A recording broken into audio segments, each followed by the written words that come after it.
Just fantastic afternoon. I hope you're living your wildest dreams in the middle of a Thursday afternoon. I don't know what those wildest dreams could be, but I hope you're living them. Shout out to anybody who's watching the replay as well. I mean this from like the bottom of my heart. Anybody who watches the replays of my streams, anybody who's in the stream, obviously, I appreciate you immensely for sure. But I think underrated appreciation is for people who watch the streams after they've been live, because that shows dedication. And that also shows that, like, you care about what I'm doing, which is super sick. Anyways, let's talk about what we can expect to see in NBA 2K24 MyTeam this week, right? You guys been a fan of the channel for a long period of time. I like to do prediction videos. I like to predict things, gaze upon the crystal ball, as it were. Mainly because I'm almost never right, but there's certain times when I'm, like, really on the money, and this time I wanted to do something a little different. I mean, I've done live predictions during streams before, but this time I kind of wanted to do something a little different where, you know, we try to predict it as a community, because sometimes you guys are remarkably right. Also, you know, I like to do live streams and talk about current events, and I would love to discuss Chandler Jones' psychotic ramblings on the internet, because that's been super fun. We got like Aaron Hernandez related conspiracy theories. Oh, you guys know I'm down for that. What up, Anur? I hope I'm saying that right. What's up, man, though? How you doing? We did get some new cards today. I'll talk about those first before we go into the, you know, what to expect portion of the video. So if you're watching the replay, just skip forward like a couple minutes or whatever.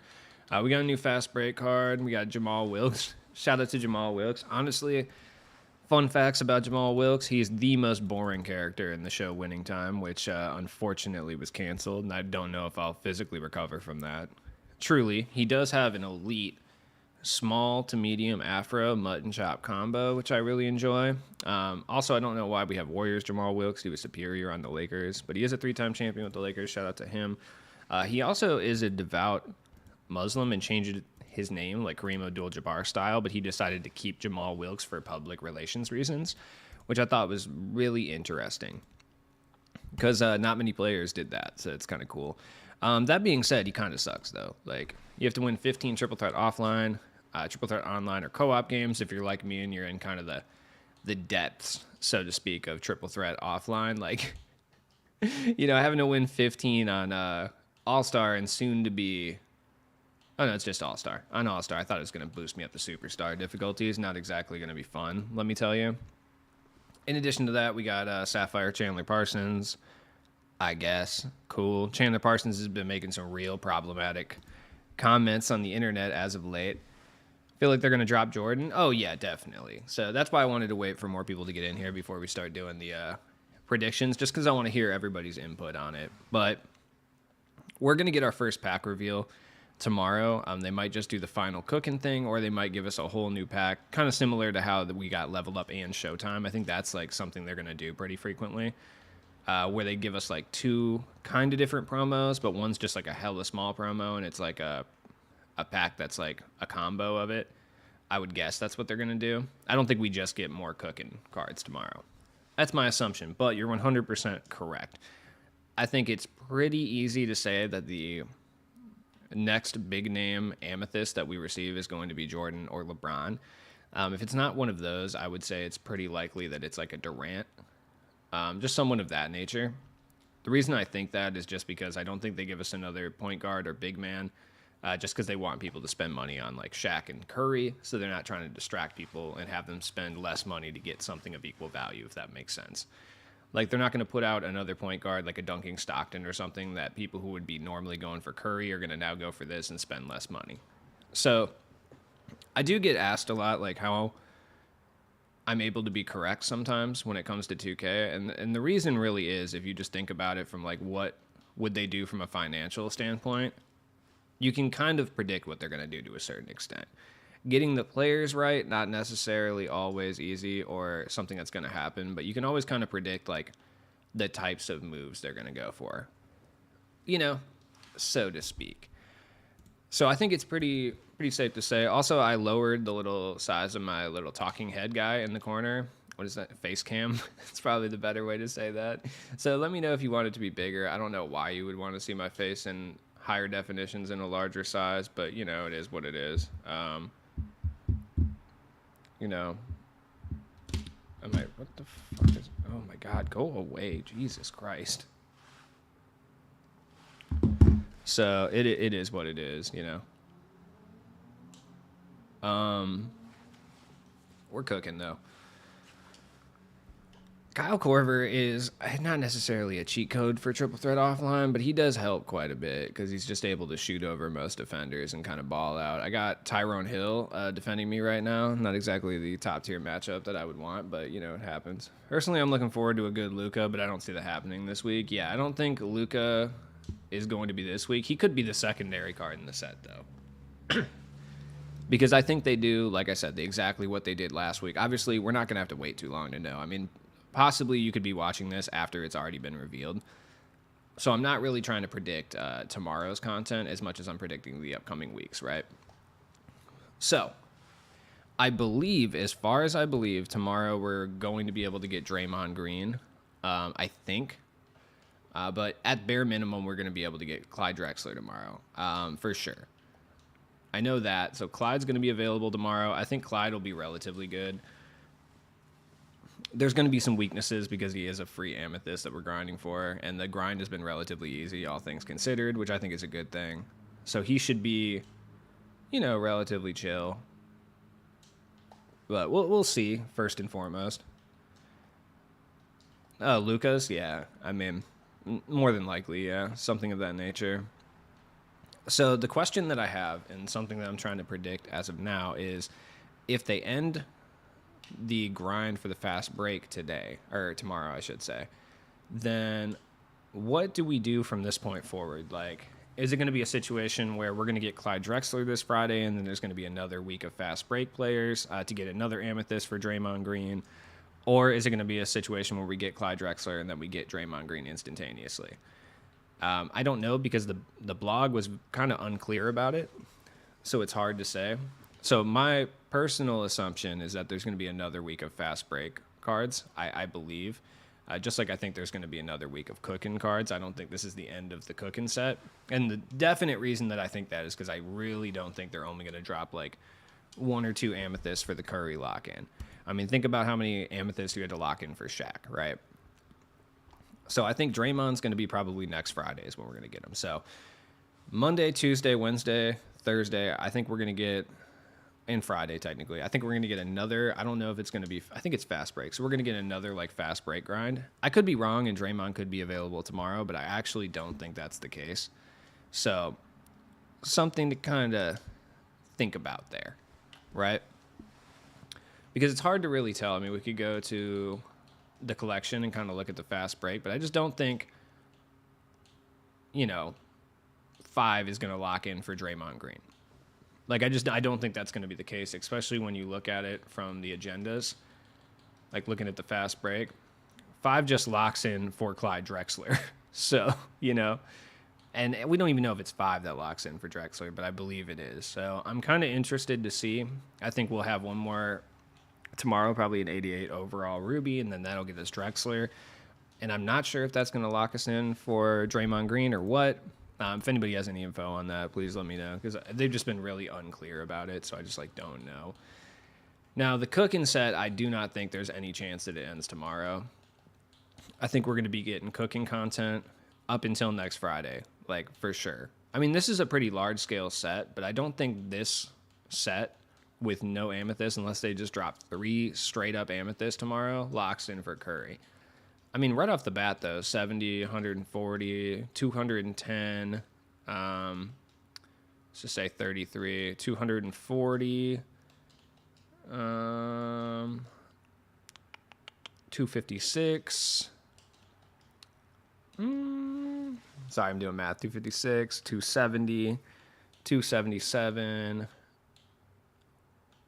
or 270, 277, 284, and then 298. So right now it would be about 298,000 MT to lock in, and I don't think there's any possible way. Oh, it's written in the playbook? Okay. Is that what it says, though? Because I just feel like this set is too cheap for Curry. Like, I just don't trust it. Let me check the playbook.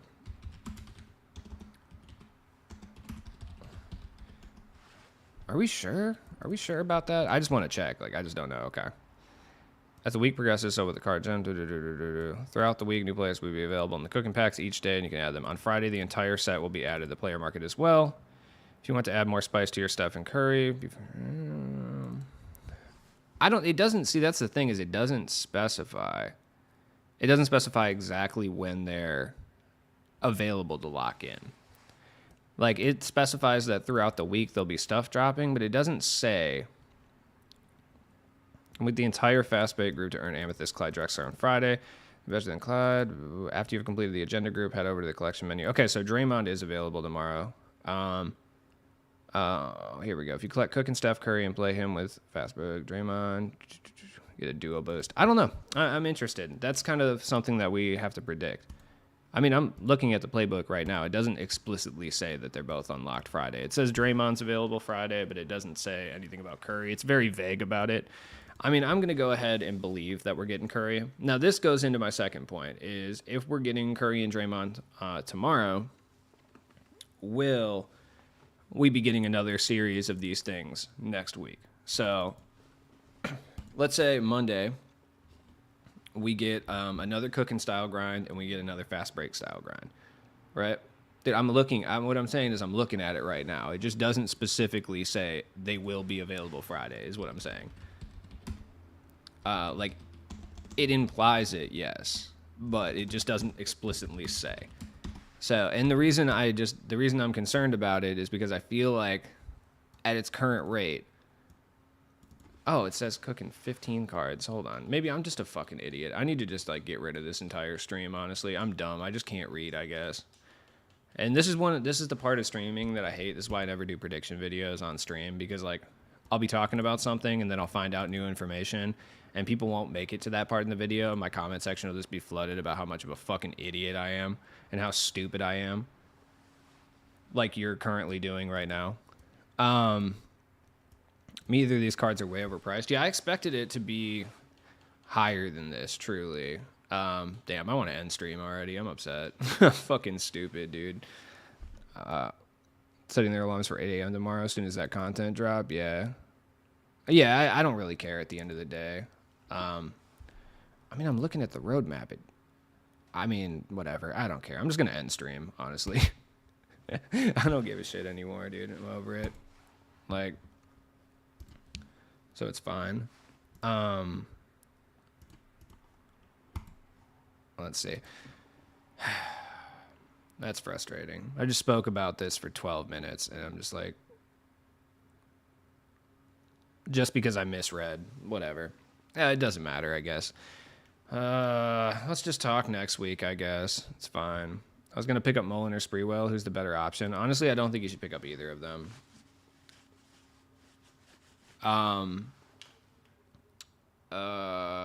No, I know you wouldn't. I'm just talking in general. I wouldn't pick up either of them, honestly. Like, looking at Spreewell looks okay, but I just don't think he's worth 70,000 MT, personally. Depends on the Evan Fournier release, I guess. If the Evan Fournier release is solid, which I haven't used it yet, then maybe he's worth it, but I just don't think it's worth picking up like a small forward or a 2 guard for this price point. He does have like Dame dribble style and can rim run. He's very well balanced. I will say, like, Spreewell, very all-encompassing 2 guard. Like, good wingspan for a 2 guard at this stage. Like, his player build's pretty big. He is a mid-range threat for sure. You know, decent perimeter, decent interior, good vert, okay speed. The ball handle is a little concerning, but whatever. Badge count is solid. He's a lockdown defender. The tendencies are a little He's got a hard foul tendency, so he might get kicked out of games and stuff. I haven't seen that happen, though, this year. Like, I haven't had any players be ejected from games yet, which... What player was it back in 2K20? There was one player. It was Dino. Dino Raja would randomly, like, every, like, 4th game just get ejected for some reason back in 2K20, Pink Diamond Dino. Anyways. Get Mullen. Got him via MT pack opening. How you like that? Hey, thanks, man. I appreciate that. Oh, look at you. I appreciate that so much. Anyways... looking forward to next week, right? I would assume And I wish I could go back and add a little part to just avoid the incoherent rambling for the first 10 minutes and just skip to this portion in the video, but I don't really care. I'll just make a secondary one. It's fine. Next week, it leads me to believe, right? So they've done the fast break and they've done the cooking this week. They seem to be well received and they seem to be pretty good for 2K because it allows them to put out daily content without it being daily content, right? So it seems to be a win-win for both the player base and 2K themselves. Allows them to work less hard by just splitting up an entire content release throughout a week, as opposed to dropping new packs every single week and hyping new players, et cetera, et cetera. So I would assume that means, oh, wow, I am an idiot. It literally says that. Yeah, wow. Oh, because it's all the way at the bottom. That's why I didn't see it. Jesus, I'm an idiot. Okay. So I would assume,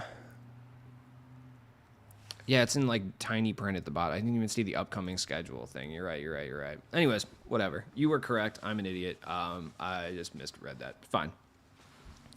I would assume that we get maybe not another fast break style grind. I don't know if we get another one of those next week. I'm hoping that we do.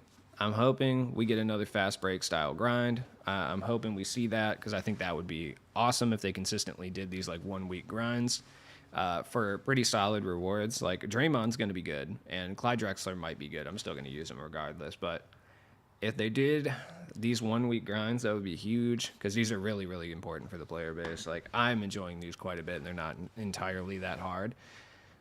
So I'm kind of wondering if we see another one next week. Like if we get an additional one, that would be phenomenal, truly.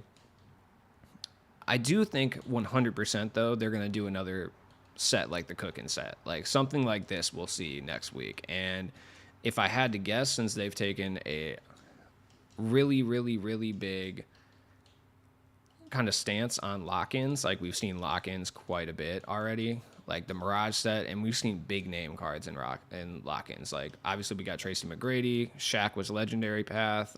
Kemp not necessarily a big name player, but he's the lock-in for level up. Cooking is Curry. I would say it's a high probability we see a Jordan or a LeBron in whatever next week's lock-in set is. Like, need the big hibachi. Poor man, MJ. Yeah. Surprised that there's not been an early season Allen Houston yet. True. Mitch is crazy to defend. He's good. All the best players this year will be lock-ins. Could get, yeah. It's gonna be the case. Like I think all of the players that are either big name or 2K legends, so to speak, I think will all be behind lock-ins this year. Like your Tracy McGrady's, your Stephen Curry's, your Shaq's, your LeBron's, your MJ's, I think they're all going to be behind lock-ins this year. Very rarely, I think, are we going to get one, unless they're like lower overall than a one that already exists, we're going to get them in actual straight-up packs that you can purchase, right? I think 2K's shown their hand a little bit, because whereas before, lock-in cards for the most part were definitely overpowered, but most of them were kind of lower tiered players, so to speak, like a Thon Maker or Bull, just not like big name NBA players, like guys that 2K heads would be in love with, but just not NBA legends outside of like GOAT Kareem and stuff, right? So, but I think this year we've seen a shift in that. Last year, Tim Thomas, so on and so forth. But I think this year we've seen a change already, and the biggest players in the league are going to be consistently locked behind lock-ins. Right? So I would assume that next week we probably get something themed around LeBron or Jordan. It's going to be a diamond version of one of those two guys. I'm leaning more towards LeBron. I think LeBron makes a little bit more sense, but it could very well be Jordan as well. What the theme would be, honestly, I have no idea. Maybe they do it in like a clutch thing, or maybe they theme it towards like LeBron breaking the all-time scoring record. I'm not really sure. Maybe all the cards in the set are guys that are like on the scoring record list, right? So if you look at like NBA all-time scoring leaders, let's take a look here. So if you look at the list, there's 15 cards per set. Maybe they do the top 15. Like maybe we see like an old ass Dominique Wilkins, like an old Emerald Dominique, and then like an old, Emerald Bucks Oscar Robertson, and then maybe we see like a Sapphire Kevin Durant from like his rookie year or something. Then maybe we see like another old ass Emerald Raptors Hakeem Olajuwon, and then like Emerald Elvin Hayes, and like an Emerald Moses Malone or something, or Sapphire. Then we see like Ruby Carmelo, maybe a nice Ruby Shaq in there, Ruby Wilt Chamberlain, or like a Sapphire Wilt or something. And then, Dirk, Kobe, Karl Malone, Kareem Abdul-Jabbar, and then LeBron is the lock-in, right? I think that would be pretty cool, but that would use up a lot of guys pretty quick. Any chance the Bulls move for Drew? I mean, Crown or King? Yeah, it's possible as well. It's time for Kareem? Yeah, for sure. Wade? Do I think the Bulls move for Drew? I think we probably try to, but we never end up getting any marquee players that are available. And in addition to that, I just like the team built the way it is. I don't know. Drew would help our team quite a bit because it would give us defense and facilitating that we desperately need. But I'm just not sure what a 34-year-old Drew Holiday brings to this team. Like I don't think he pushes us over the hump to compete for a shot in the NBA Finals. It's just my own opinion. How you feel about the Lillard trade? I'll talk about the Lillard trade. But yeah, I would guess that we're going to get another 15-card set. LeBron or Michael Jordan. I mean, I could be wrong. It could be someone else, but I still think, like I said, that they're going to want to push people to still spend money for Shaquille O'Neal and Steph Curry. So I don't think they're going to introduce like another point guard or another big man that could like potentially rival Shaq, because they already kind of did that with AD. So, it is what it is. Hold on 1 second. I'll be right back.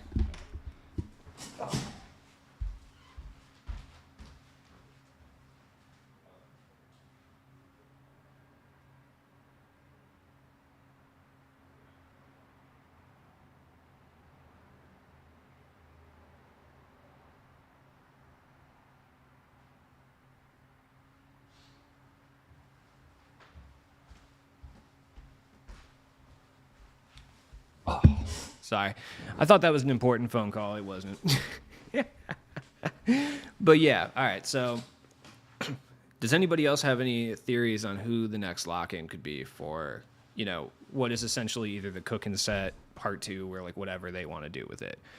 Because I feel like LeBron and Jordan make a whole lot of sense. I'm pretty sure that it wouldn't be a center or a point guard because I know 2K and how they like to operate, and they're not going to draw money away from things that could still actively make them money, right? So I think it's pretty safe to say it's going to be a shooting guard, small forward, or a power forward. Possibly a shooting guard, honestly, so that anybody who grinded for Brandon Roy will feel stupid because they like doing that as well. Right, because that makes a lot of sense. That's something they do pretty often. And honestly, I don't think Bron will be very good. That's my personal opinion. I mean, he will be. Like, obviously, LeBron will be good. But if you've used LeBron's jump shot, like, LeBron's jump shot sucks, dude. Maybe that's just me. I don't like it personally. I'm not a huge fan of it. They'll juice him. Like, don't get it twisted. Like, he'll be fast. Even though they'll use a picture of 38-year-old LeBron, he'll be, like, lightning quick for some reason. And he'll be basically 80-plus in every single statistical category. And his badge count will be pretty fire. Like, even his three-pointer, which shouldn't be high, will probably be at, like, a 78 or, like, an 80. So, I mean, he'll basically be... I mean, there's not going to be any weaknesses to his game, I guess is what I'm going to say. The only weaknesses will be, like, shooting badges, but he'll be able to get every badge in the game just like Shaq. And dribble sigs really are the only weaknesses that card's going to have. It's slow, for sure. So, if it's Jordan... I would guess that he basically has no weaknesses either. The reality of the situation is, like, what they're going to do with Jordan and what they're going to do with LeBron are basically identical if they're the lock-ins. Like, they're just going to be perfect at pretty much everything aside from three-point shooting. Like, that's the only thing they're not going to be perfect at, and even that they'll be proficient in, so it doesn't really matter. Shaq has kind of broke the mold and showed us exactly what we can expect from a lot of cards in the future, right? So, cooking sets over. Honestly, that's cool, though. I mean, if it's, like, Michael Jordan themed, I don't know. There wasn't any rhyme or reason to this set, though, so it's, like, hard to predict, like, who would be in the set. Because it's, like, it's not, like, teammates, Steph Curry. It's not even people he played against, like, fucking LaVonzo Ellis. Latrell Sprewell never played against Curry, to my knowledge. Neither did Marcus Camby or Elton Brand, right? So there's no rhyme or reason behind these sets. I just think they're sets. So anybody could be in them. I personally think it would be a lot cooler if they were themed in some way. Just makes my job of trying to predict who's in them a lot easier. Like a Jordan theme set would have a lot of Jordan rivals and Jordan teammates. But LeBron jumper was better in 23. I agree, 100%. I think I said aggress. Agree, dude, for sure.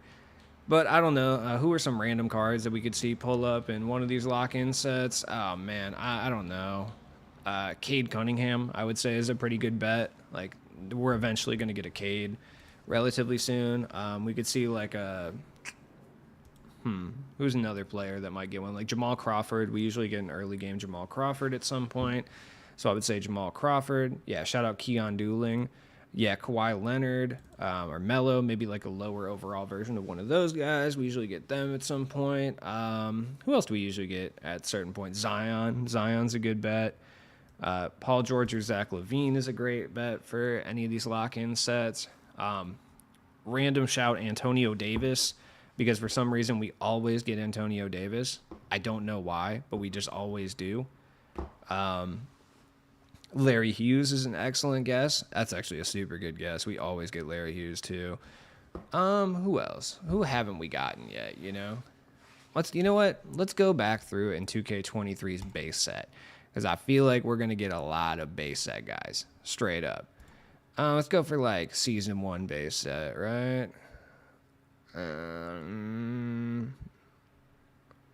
Where is it? Season 1 select, season 1 volume 1. Here we go.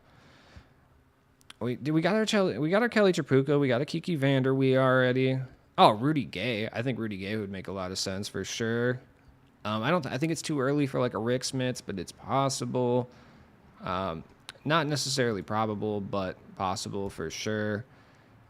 Tony Allen, yes, we're definitely going to get a Tony Allen at some point because we always do. Tony Allen, I think, is like a sure bet. Probably like an Andre Miller too.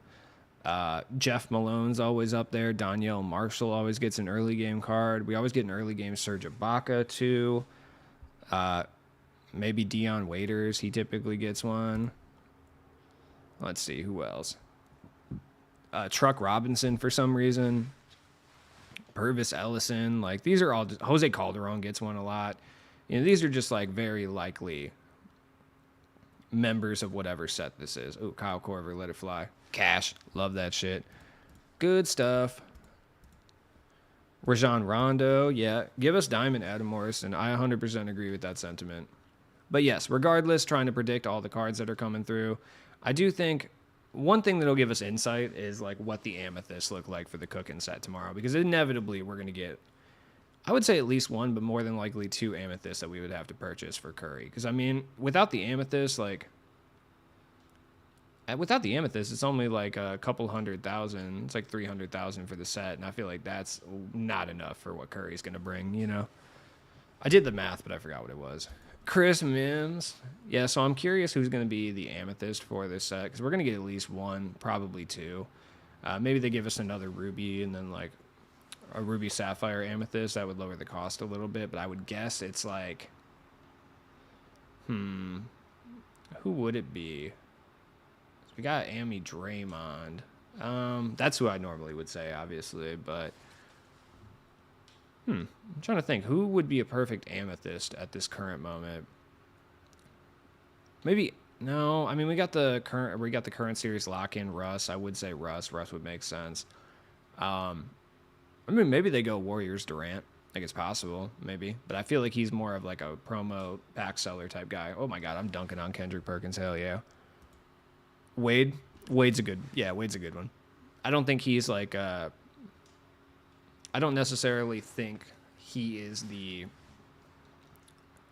like pack seller. What the hell, bro?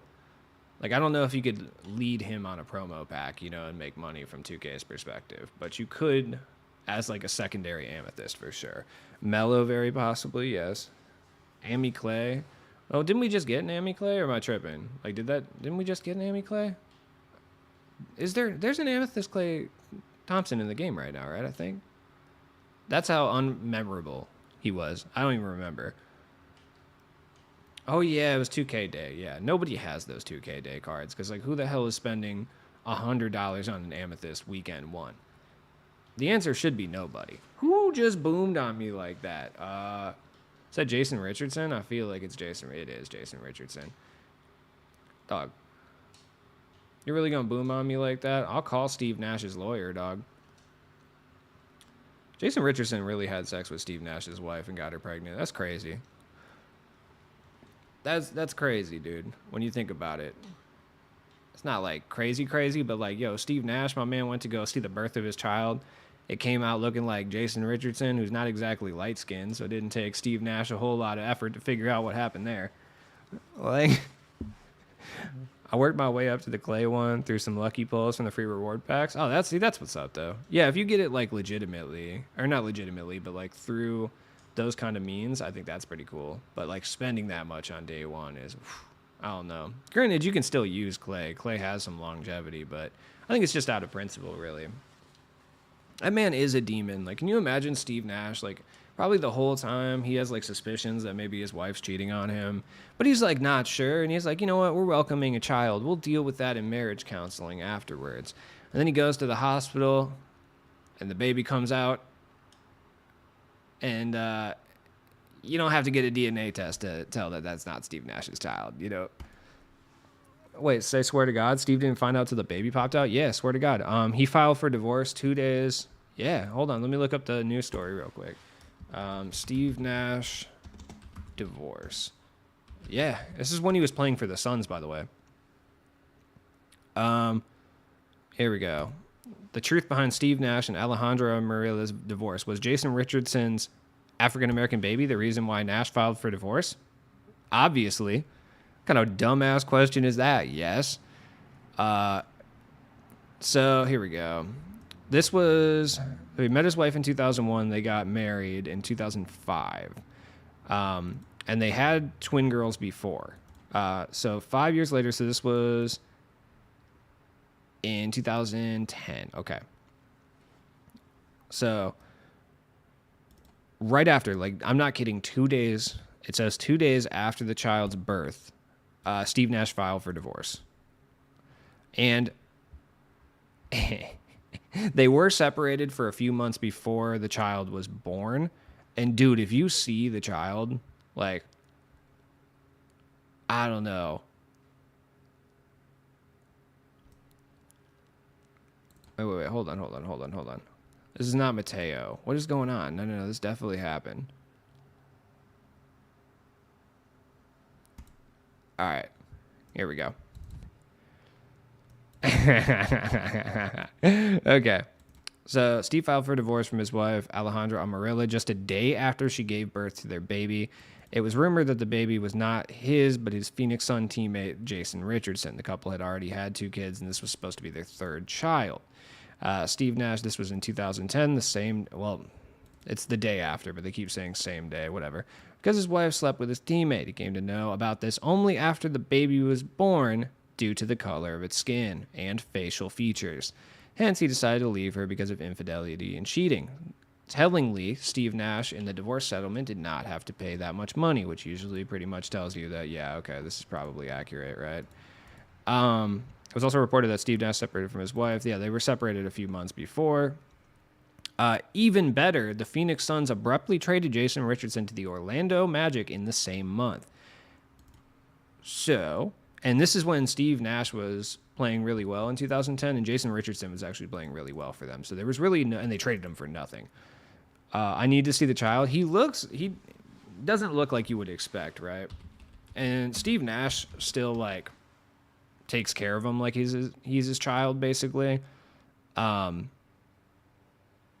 But he is, like, light-skinned. Like, he looks like Logic.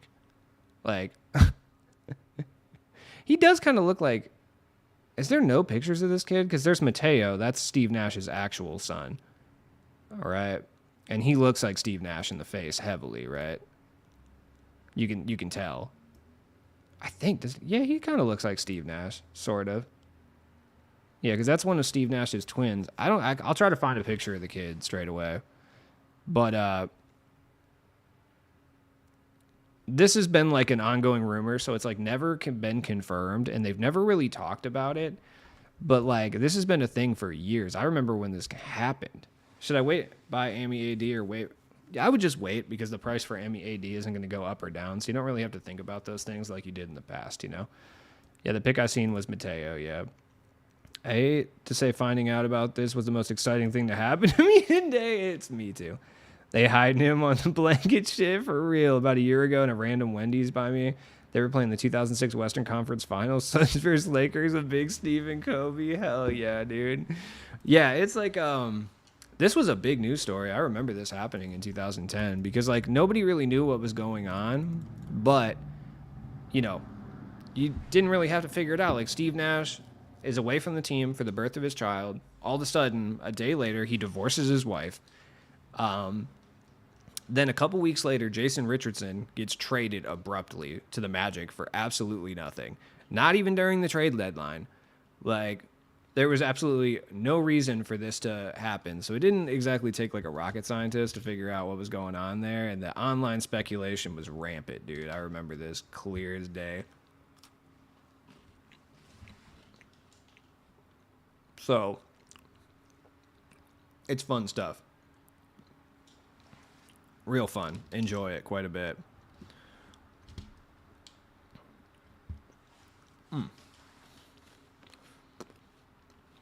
But a lot of this is like conjecture and like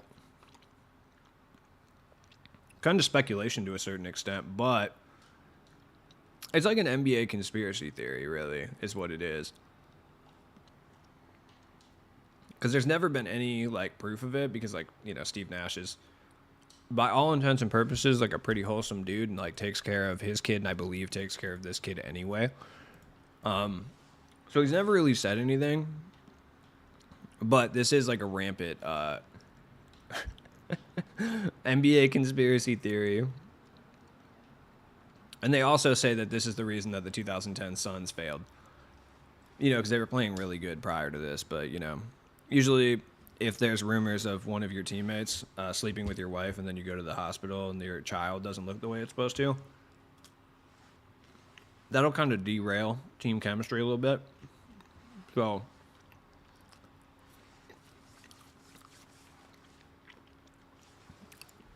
yeah, I'm getting very conflicting reports on this as far as who the kid is. So I'm kind of confused. Because I don't know, dude. It kind of looks like Steve Nash, but it also kind of looks like Jason Richardson. It really does look like Steve Nash. So why did he divorce his wife one day after? What is going on here? Because now that the kid's getting older, like, it kind of looks like Steve Nash if this is the kid in question. So I'm a little confused here. Are we discovering this on our own right now? Are we launching an investigation? Yeah, let's launch an investigation on this.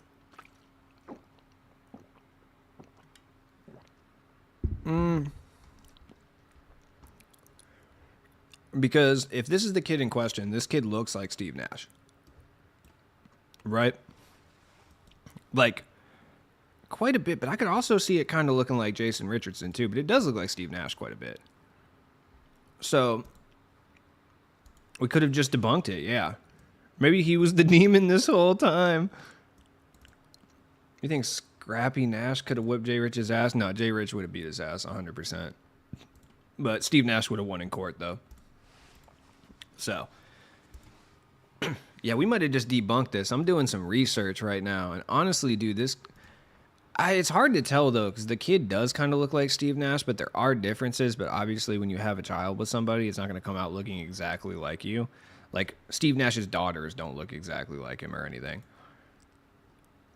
So, I'm wondering. So, here's my theory. Here's my new theory on everything right now, right? So, my new theory is that the child being like a different race when he went to the hospital, I think that might have been overblown. Like, I think that's like sensationalism. That like media outlets put out, you know, less than reputable ones like Gawker and shit like that. But my new theory as to what happens is I think at the hospital, I think his wife might have been like, hey, Steve, we need to talk about this because I slept with so-and-so and like, you know, I don't know if blah, blah, blah, blah, blah, this is going to be your child, right? leading Steve Nash to freak the fuck out and then divorce her and then get his teammate traded, which is likely to be Jason Richardson, right? So I think that sounds like it might be the more likely scenario. I think like she probably panicked probably before the birth of the child, like not knowing if it was going to be, because you know, if you like cheat on him with another white dude, like you can pass that kid off, but like if it's Jason Richardson, dude, you're not passing that child off, you know. So I'm wondering if she was just kind of like, hey, so you know, how mad would you be if like type beat, you know. That's what I'm thinking might have happened, right? And I think the online uh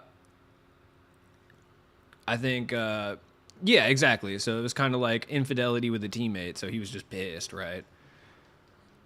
So I think we're probably onto something. And I think when the story broke, because nobody ever came out and like actually told anyone what happened,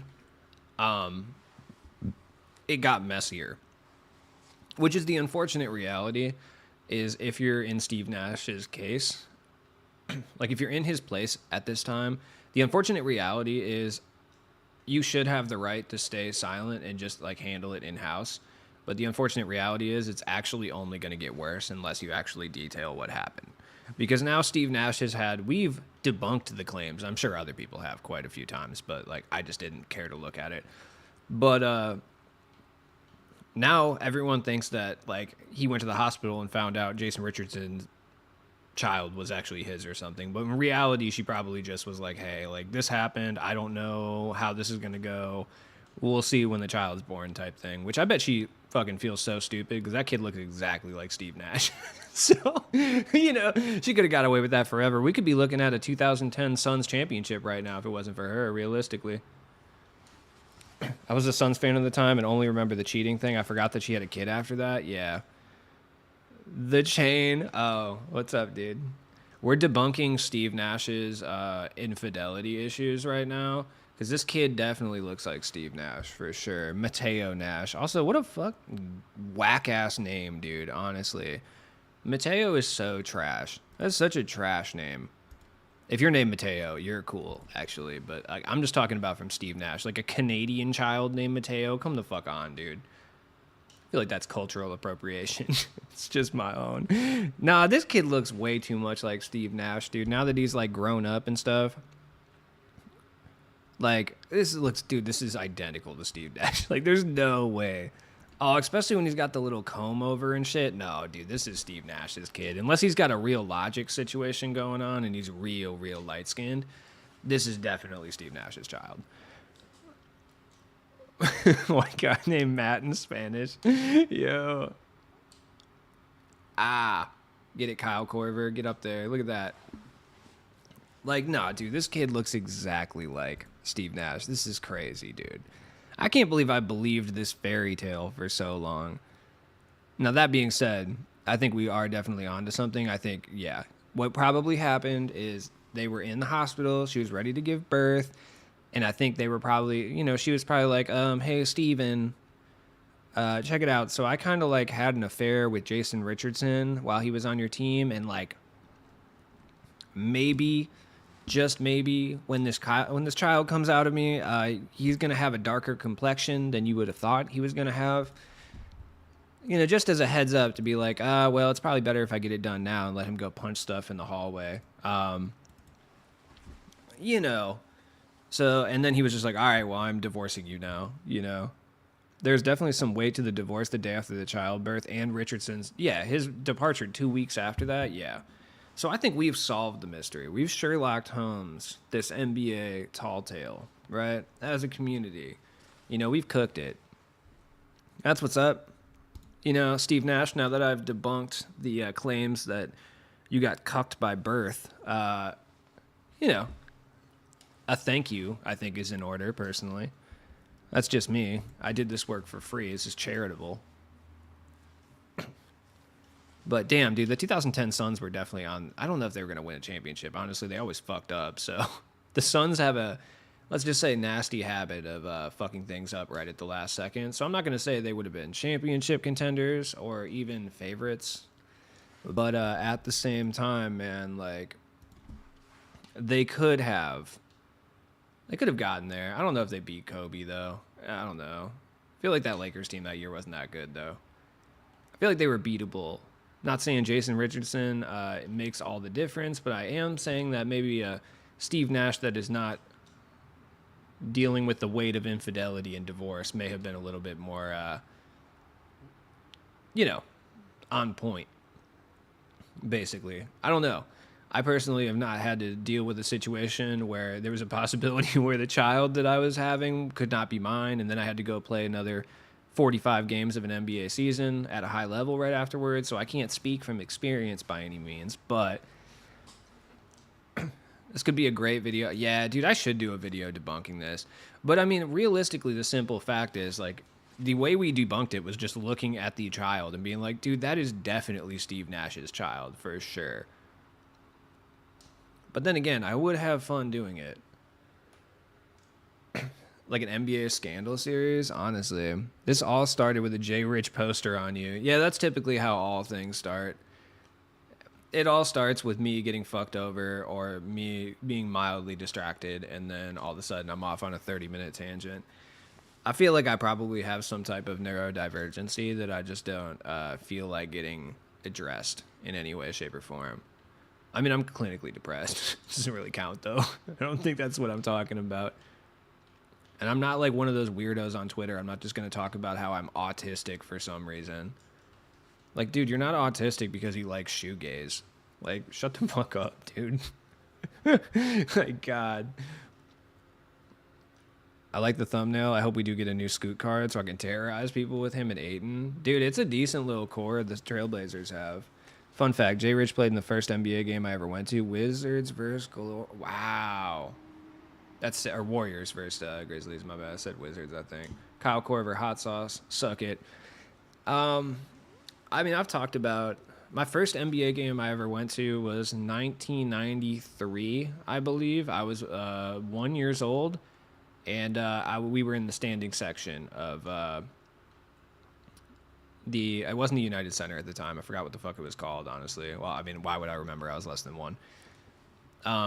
I just know that people still smoke cigarettes inside, to my knowledge, at the time. So that's pretty cool. I think it was like 93, maybe 94. It was early 90s, so I was like dead ass a baby.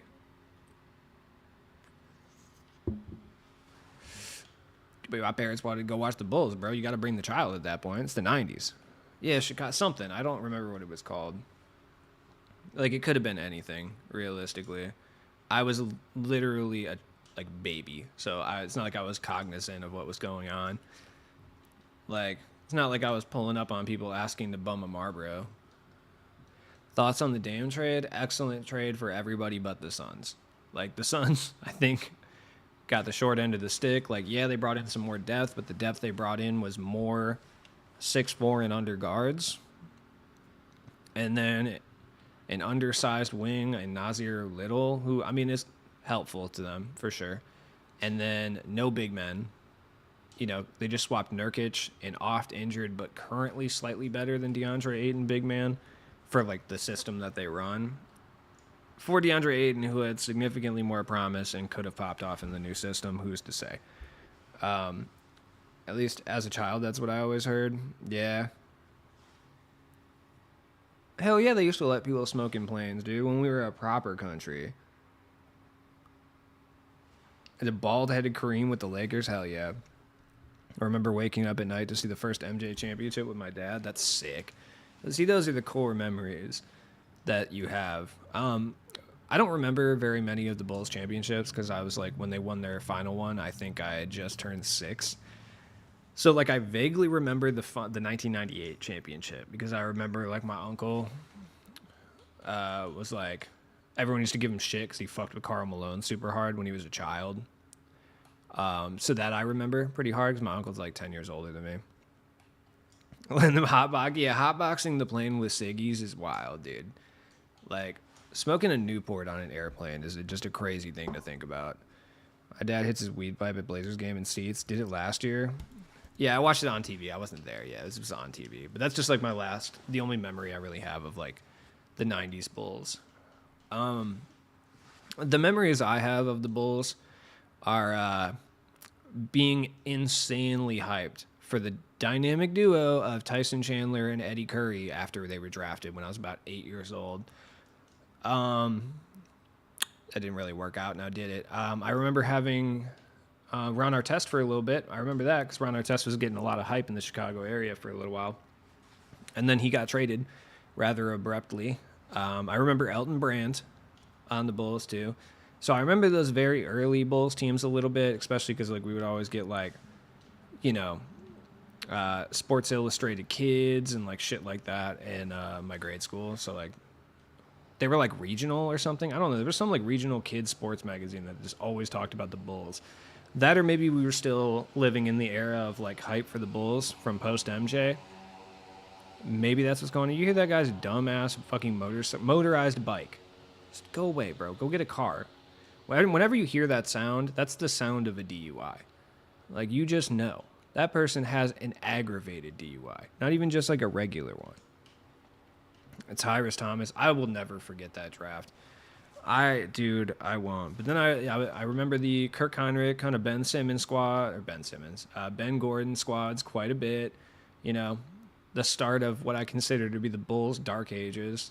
Like, I'll take the early 2000s when we were dog shit, winning no games, over, you know, basically 2004 to current, where we just consistently just treaded water in the 8th seed outside of like a couple seasons and just never got top draft picks outside of Derrick Rose, which we got lucky for. The lucky or the rigged. It was rigged, honestly. You're telling me we got Derrick Rose and then we had those like Rose through the cracks commercials on deck already? Like, okay, yeah. Could have had Aldridge. Oh yeah, I remember because we drafted Aldridge. So like when we first drafted him, I was stoked. I was through the moon, dude. He had balled the fuck out in college. I was like, that's gonna be sick. And that's the thing we needed at the time too, is we needed a big, really bad. Like, we had a decent little squad. I mean, we were rocking fucking Brad Miller at that point, I'm pretty sure. I'm almost certain we were rocking Brad Miller. So, like, we needed a big really bad. So, when we first drafted Aldridge, I was like, hell yeah, dude, perfect. We made a good pick. Aldridge is going to be a monster. He was. And honestly, we have Aldridge. Things might go a little bit different in 2010. Like, we have Aldridge on the roster. We don't spend all that money on Carlos Boozer. Maybe we spend that money on, like, an actual not terrible shooting guard. Or Kyle Korver doesn't really matter quite as much, you know, if we have LaMarcus Aldridge, because we have like a post threat to score. Our offense is a little better. LaMarcus was a better defender than Boozer too. He's just altogether better at literally everything than Carlos Boozer, except grunting, I guess. Carlos Boozer grunts more effectively than LaMarcus Aldridge, but if he didn't get fucked by injuries. Yeah, we traded for Tyrus Thomas, yeah. I was paying. Brad got you 14 and 10. Come on. Yeah, but I mean, come on, man. LaMarcus Aldridge over Brad Miller. I mean, obviously. LaMarcus Aldridge was a multiple-time All-Star. Brad Miller was solid. And he only got us 14 and 10 because our team was so bad we couldn't shoot, so there was mad rebounds to be had. That's not his fault. Eddie Robinson was so good on NBA Live. Oh, my God. Yeah, he was, though. He was. There it is. Good shit. I mean, dude, do I really need to go back through the Bulls drafts from like 2000 to current and just talk about the players we could have had? Because I will do that, and I've done that before on stream, and honestly, it makes me incredibly sad every time I do it. Aldridge came in the league as a power forward, though. Yeah, he could have ran with Miller, but I guess my point being is like our big man position wasn't locked down. We really didn't have a lockdown center, and we really didn't have a lockdown power forward as far as like on the depth chart. Like, those were very open positions. I believe at that time we drafted Aldridge, we were fresh off of like old washed ass Ben Wallace. So, you know, getting paid to not play is lit. Absolutely. Luol Deng was really good for us too. But I believe, if I'm not mistaken, the reason we didn't get the big three was due to Luol Deng. If I just read that over the offseason, that was fucking crushing to hear, let me tell you. Like, you're telling me like we could have had Chris Bosh, Dwayne Wade, and LeBron. Honestly, LeBron, if he comes to Chicago, his legacy is a lot different, let me tell you. Don't worry, people are still mad at him for doing big three things, but I feel like he comes through and wins some more chips for Chicago. People just don't look at it quite as horrendously as they do in relation to the Heat. And I feel like that has a lot to do with people don't fuck with Pat Riley or the Heat. People just don't fuck with the Heat. I feel like the Miami Heat are just one of those franchises that just rubs everyone the wrong way. I just feel like that's a thing. Like, I never really have a direct reason to, like, hate the Miami Heat, but for some reason, I just hate them, dude. I just hate them so much, dude. And up until the, like, LeBron times, like, up until the Big Three era, there was really no reason to hate the Heat, and I still did. Like, I don't know what it is, man. There's something about the Heat. Like, the jerseys are lit. Yeah, W Blazers for sure, honestly. Huge W from the Blazers. There's been a lot over the years that I've disliked about the Blazers organization. You know, the fact that it's horrifically ran, so to speak. Also, can we talk about DBG out here gassing the fuck out of the 14 or 15 Blazers? Like, earlier, I just want to talk for a second. I just want to talk about that. Because what the fuck, dude? Why are we gassing that team, dude? Like, come on, man. I got multiple Blazers fans in here, and they will even tell you, yes, that is the best Trailblazers team that Damian Lillard was a part of. That in no way, shape, or form indicates that it's a good team, though. Like, we're not about to gas pre-ACL tear Wesley Matthews, who was just a very competent shooting guard. Lillard should be happy he's not playing with a guy who wears fake braids. Leave Jimmy alone, dude. Yeah, Will Barton. We're gassing Will Barton? Dude, come on. No, I'm from Cleveland. No one hates LBJ anymore because of 2016. Yeah. See, that's what I'm saying. Like, do you think if he would have left Cleveland, you know, in 2010, because he was going to leave regardless, do you think you would have hated him less if he went to Chicago? Like, as a Cleveland fan. I know there's, like, a rivalry between the Cavaliers and Bulls, too, so it's, like, a one-sided rivalry, though. I really don't think anyone who's a Bulls fan really gives a shit about Cleveland, honestly. But not in, like, a bad way. I've just, like, never heard any Bulls fan, like, negatively talk about Cleveland unless LeBron's involved, you know? On the Sackler Empire? Oh, man. James Posey just had 16 points on 6 for 6 in salary for me. Oh, yeah, James Posey's good. When you get that jump shot down, he does get contested really easy, though. Oh, Bulls legend Torrey Craig in the building. Let's go. Splash on him. But, yeah, I need to find this tweet. Okay. So, Damian Lillard on his new single, Farewell. By the way, shout out to Damian Lillard for getting traded and then having, like a track ready to go. Already. He's like, yeah, as soon as I get traded, I'm going to drop these bars. Like, honestly, that's super funny. And it's not specific, so you know he recorded it like 2 months ago. He was just waiting to drop it on the day he got traded, which is hilarious marketing, honestly. But he said, just know that what I left is better than what I inherited. And this man said he's acting like he didn't inherit Prime Aldridge, Batum, pre-ACL tear, Wesley Matthews, and Will Barton. Dog. What? Come on, man. Here's my thing about that statement, right? You surround LeBron James with those players, and people are talking about LeBron took a bunch of Make-A-Wish kids to the finals, right? And it's Damian Lillard all of a sudden they're fire, though. Like, that's my thing. LaMarcus Aldridge was great, don't get me wrong. Like, he was a multiple-time all-star big man, for sure. But, like, come on, we're not about to gas, like, Nicholas Batum simultaneously may be the most overrated NBA journeyman and the most underrated one. Somehow he's both. I don't know. I bet he had a Miami song ready too. Yeah, it's a remix to Will Smith's Miami. Honestly, I would have listened to it. Guessing Will Barton is crazy, not gonna lie. The people's champ. I love Batum. I know, yes. I like Batum too, but like, depending who you talk to, he's like a very interesting case study in like NBA fan psychosis, because depending who you actually talk to, you could either get like I don't think very many people are going to give you an accurate like view on like what Nicholas Batum did in the NBA. I think you're either going to get wildly inflated kind of, not statistics, but like wildly inflated value of how valuable Nicholas Batum actually was, or you're going to get a lot of dismissive value, which I don't think is right either. People are either going to say he sucks, or they're going to say he was like way better than he actually was. I feel like very rarely do you get like an accurate picture of Nicholas Batum. The accurate picture of Nicholas Batum is he was a very solid starter for a few years, not necessarily spectacular, but very solid, kind of a do-it-all Swiss Army knife kind of guy. And then later in his career, he carved out a nice niche, playing 15, 20 minutes a game as a nice journeyman on some like contending teams. Like altogether, very solid NBA career. But I mean, if we're gonna gas him and Will Barton as reasons that Dame had help, like that's crazy, dude. That's crazy to me. For sure, he was balling for the Clippers for a few short years.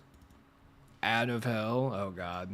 His story's kind of wild. I like Nicholas Batum for the record. I think Nicholas Batum is underrated by a lot of people.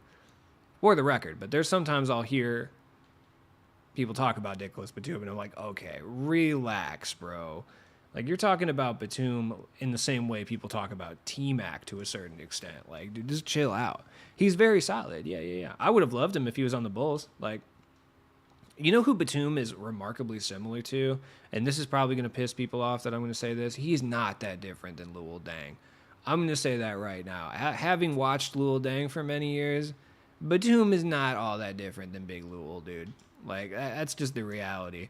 I'm sorry. I know that's going to piss people off, but it's true, man. There you go, LaFonso.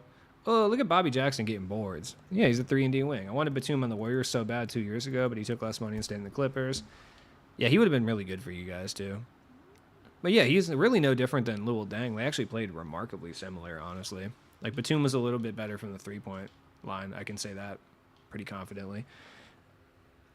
Dia. Yeah. Wait, it's Boris Diaw? Boris Jaw? How do you say it? I don't even remember. I be mispronouncing names all the time. People don't get mad at me for it anymore, so that's what's up. People just accept that I'm a stupid American now, which is dope. Batum was good. Also robbed the Hornets of a lot of money. I forgot he was on the Hornets.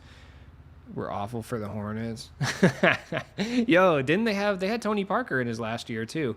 Yeah, the Hornets need to never, ever, ever pay a Frenchman ever again, honestly. Yeah, because they did quite literally have Tony Parker. Luol Deng is a go for robbing the Lakers of money. Oh, yeah, for sure. Him, Mozgov, and there's one other dude that robbed the fuck out of them, and I can't remember who it was. Was it Robert Sacker? I mean, I feel like Robert Sacker was getting pretty, like, normal money. But Mozgov and Luol Deng for sure, and there's one other player from that exact same era that robbed the fuck out of the Lakers. Russell Westbrook for sure, yeah.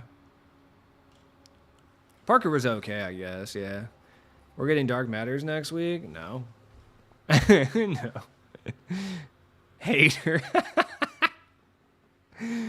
Hornets would skip Wemby on the trip. They probably would have, honestly, dude. Like, I don't know if they're that stupid, to be honest. Like, that's a generational talent, but, like, I think they skip, like, a lot. They're just, like, the worst drafting organization in the league. If we're talking about the worst drafting organizations in the league, I have to assume the Lakers. The Lakers are a horrific drafting organization. I mean, typically they make good draft picks, but they have no idea how to foster and develop talent. So even if they make the right and correct draft picks, they'll fuck it up, and the team will lose that player, and that player will go have a better career elsewhere. If you think I'm kidding, I mean, history quite literally will tell you that I'm correct about that. It just happens all the time. Look at the entire early mid 2010s Lakers roster. They've all thrived elsewhere. That's the thing about the Lakers, though. They draft really, really well when they have late first round picks. Like late first round and in the second round, they draft really well. But when they have high tier picks, man, I actually don't think the issue with them is drafting. I think the issue with them is player development. I think they have a problem developing players because they've never really had to do it. Too much pressure playing down here in LA. I agree. I mean, look at Bellinger, dude. I think it's just LA in general. Like, look at Cody Bellinger. Cody Bellinger went from being horrendous the last couple years. Granted, he was injured, but then he comes to Chicago. All of a sudden, he's putting up damn near MVP style numbers again. Like, he's one of the better hitters in baseball when healthy. Like, it happens, man. New York and LA are toxic places to play. That's why people don't go there. Yeah, exactly. And then Russ came through for the Clippers and was like, "Yo, I still got it. You guys are just dicks." Honestly, here's the thing, and I said this last year too. Uh, or like when Russ was on the Lakers, like the team wasn't built to have Russ on it. Like there was no shooters. Russ needs like floor spacing. Like there's no shooters. There's just nothing positive for Russ on that roster.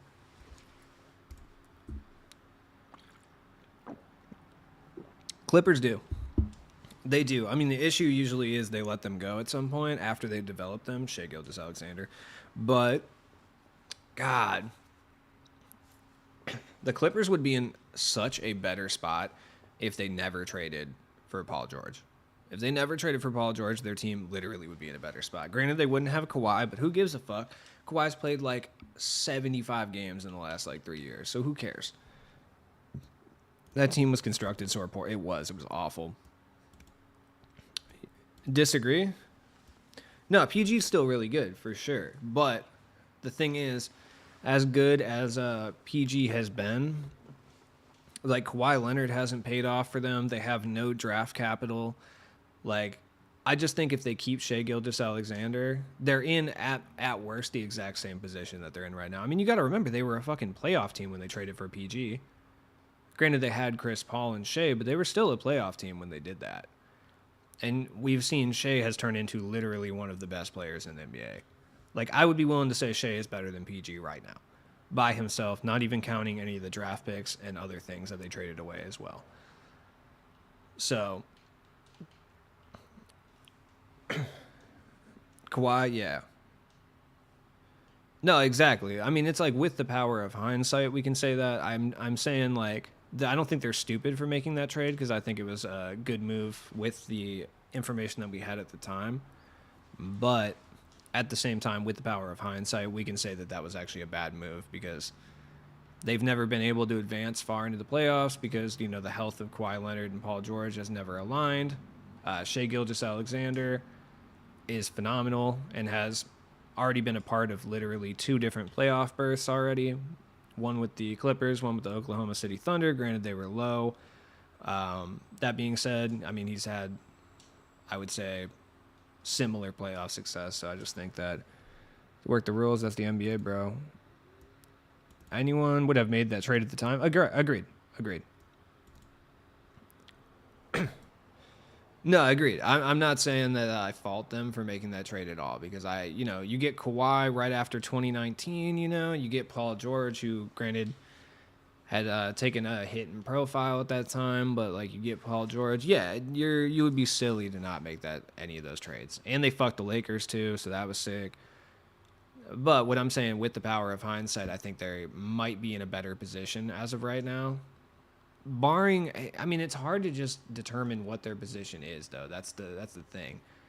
Like, Paul George is good still. He's very good. Still a premier wing in the league. But Kawhi Leonard is such a fucking question mark, You just don't know what's up with him. I'm so happy. I don't know, man. I think he would have been fine on the Lakers. He would have gotten injured for sure, but the Lakers fans would have... I don't know if did they turn on him? They probably turn on him at some point. Lakers fans are notoriously fickle, so I'm not sure. They probably turn on him for getting injured at some point. SGA is good, but in a playoff series, I don't see him having much success. I just don't think his game translates that well. Foul drawing? I mean, he's not all foul drawing, though. He's a very good mid-range shooter. That's the thing, is he wasn't getting all those foul calls when he was, having great playoff series with LA and Oklahoma City with Chris Paul in the bubble. Like, I don't think he was drawing all that many fouls then. I mean, I have to go back and look at game tape, but I don't remember seeing him being a foul merchant. I mean, then again, he was on the same team with Chris Paul, who is the apex foul merchant. So, who's to say? I shot in the bubble and they won. Yeah, foul drawing translates very well in the playoffs. That's true. I mean, the only person that we've seen have, at least notable that I can think of, that's typically like a foul merchant that we've seen have like actual issues in the playoffs is Harden. Harden has issues. Like, Embiid was drawing all types of fouls last year. That didn't seem to slow him down at all. Yeah, Harden. Harden's really the only one, like, I'm about to say some questionable things here that people are not going to necessarily agree with, I feel. But like, there's been times where I watched, LeBron's been a foul merchant. I think every great player has been a foul merchant in the playoffs. I don't think there's a all-time great player that hasn't been a foul merchant at any point in time during the playoffs. Harden is like a foul merchant, dog. He's always been a foul merchant. For sure. But then again, Jordan's a foul merchant. LeBron was a foul merchant. Like, I just think at a certain point, being a foul merchant is what you need to do to get W's. Like, you just need to do it in the playoffs. Free points are free points, dude. And if you really got that, honestly, dude, Kobe used to shoot a lot of free throws too, man. Yeah, I mean, if you're that talented at basketball and you notice that a ref is favoring you, in any way, shape, or form, or they're calling a certain foul pretty often, you're going to exploit the fuck out of that. That's just going to happen. Especially if you got the profile of a Michael Jordan, a LeBron James, like a Kobe Bryant. Like, yeah, dude. Dwayne Wade is probably one of the biggest playoff foul merchants I've ever seen in my entire life. Dwayne Wade is the apex foul merchant. I would be willing to say that he's worse than Harden. I know that's like a hot take that people aren't going to agree with, but if you watch the 2006 finals, oh my fucking God, dude. I've never seen anybody foul merchant like that before. That was crazy, dude. And I'm not going to hate on him for it. But, just keeping it real. Luka, is that Luka Doncic hanging out on the sidelines of my game, by the way? That looks like Luka Doncic.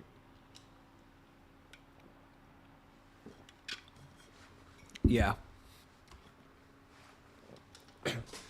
I don't know, man. I'm torn. As like a slightly unathletic white guy, I fuck with Luka heavy. Because if I could like smoke hookah and then just go like hoop at a premier level in the NBA, like I would definitely do that for sure. So I can't really hate on Luka for that. Luka's nice with it, dude. He's got like the player build of like a Baltimore dock worker, and he's just dope. I fuck with Luka so hard, dude. He's so cool, man. He's so sick. I fuck with Luka, but complaining has to stop. He wants to elevate his game and get a chip. True. But my counterpoint to that is the two greatest players of all time, 3, I would say, 4, honestly, were some of the biggest crybaby ass complainers in the world.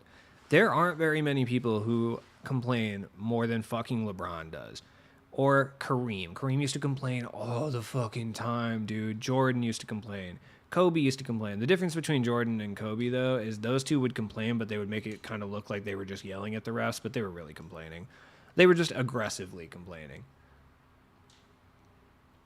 But that's just what it is. When you're a star player like that, you can complain and it does work. So you're going to do it. That's just it. So honestly, I would say that that's actually elevating his game. But he takes it too far and it hurts him heavily. Yeah, he does the kind of LeBron thing that I always hated that LeBron gets a lot of shit for, where like something will happen while he's like taking a shot or taking a layup, and instead of getting back in defense and then complaining about it during a stoppage of play, he sits there on the other end and complains about it while his team plays defense. Yeah, LeBron's been guilty of that for years, dude. Like, I hate that shit as well. He does need to stop doing that. That's dumb. Like, cause that hurt LeBron a bunch of times, dude. I mean, he never really did it in the playoffs or finals or anything, but during the regular season, it's just a bad look, really. Oh, Kyle Korver, let it fly. You fuck. Come on. There it is. Oh my God. It's the forcing contact, yeah. That's just the NBA, though, as of right now, unfortunately. There's players who don't do it. Like, oh, yeah, Rodman used to complain constantly, but he was like a psychotic complainer, though. Like, Rodman would sit there and argue with the ref for like 30 seconds and then sprint full speed down the course and then just like literally get the rebound somehow. Like, it was so weird. Rodman is such a different human being. Like, that man was built different. We've never, and I don't think we ever will, see an NBA player like Dennis Rodman. Like, I just don't think it's possible, dude. Like, Barkley used to complain all the time. Barkley complains on TV now. You know who the biggest complainer was? Shaq. Shaq, dude. Shaq is such a little baby, dude. I hate Shaq. I do. I love Shaq, but I also kind of hate him on TV. I think the thing I hate about Shaq is he just punches down on young players all the time, young big men, instead of being like supportive and tight. And that just like really irritates me. I'm just like, what is wrong with you, dog? Like, why do you do this? Yeah, Sohan does have the haircut, but he doesn't have the psychotic mentality that Big Rodman did, you know?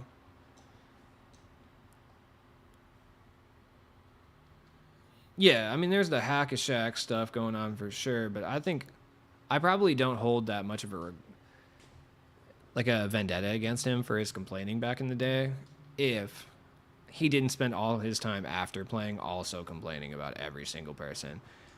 He would complain about players that played before him being trash. He would complain about players after him being trash. He would complain about players that played with him being trash. Like, a man just complains. That dude has an ego that is crazy. And I wouldn't really mind the ego, like I said, if he just didn't keep attacking former NBA centers and current NBA centers for no reason. Like, why are we bullying JaVale McGee? JaVale McGee never said he was going to be the next Shaq. Like, I don't understand. Like, I don't agree with what you did with Dwight Howard either, but it's like I kind of understand it because he took your nickname or whatever, even though you weren't even the original Superman in the NBA. So, there's that. So, it's like I kind of understand it to a certain extent, but like, JaVale McGee didn't do shit, bro. He was literally just like kind of mid. Like, and you were just like, I'm going to bully his ass for sure. One comment every once in a while is cool, but like, bruh, I don't know what it's like. Imagine if Tom Brady just pulled up and started talking shit about like every quarterback in the NFL, dude, like all the time, like every day. He would just pull up, pick a new quarterback to just talk shit about, dude, which he could realistically do, and I feel like people would enjoy him a lot more if he did that. Like, imagine Tom Brady just pulling up and talking shit about Zach Wilson every day.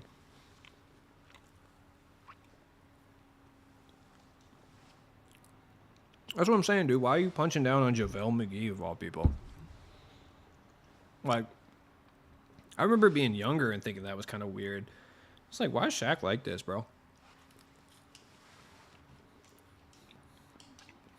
Like, I personally think the Dwight Howard stuff was annoying too, because I'm like, look, Dwight Howard's a little cringe. I think we can all agree. Hell yeah, look at my boy Darvin Ham.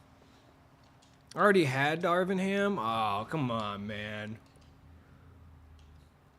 I can sell him for 150. Oh my god, okay.